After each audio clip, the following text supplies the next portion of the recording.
Vay ankam sokmam ne 5-6 gün mihmanımız. Vay ankam sokmam ne 5-6 gün mihmanımız. Allah nur beş takıp yap yandır beni çırağımız.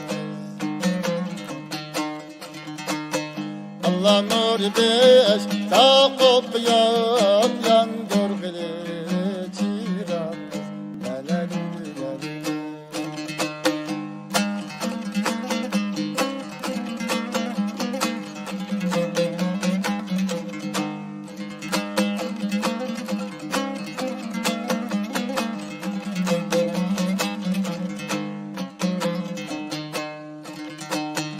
Allah kakkam svalni sırayda vay svalgımen hayan baray.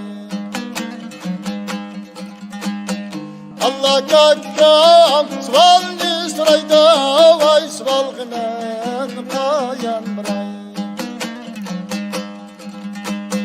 Allah can ber sen unmayda otanlıkmen hayan baray. Allah can ber sen unmayda otanlıkmen hayan baray.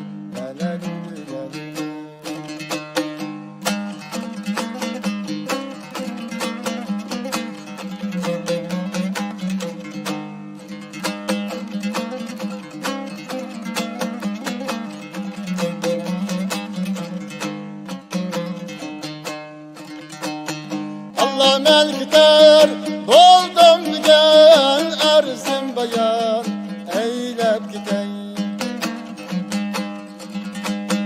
Allah melkter buldum bugün erzim bayan eylep gideyim. Allah mihriban yar kaldı dep çölledi kan yığlap gideyim. Allah mihriban yar kaldı de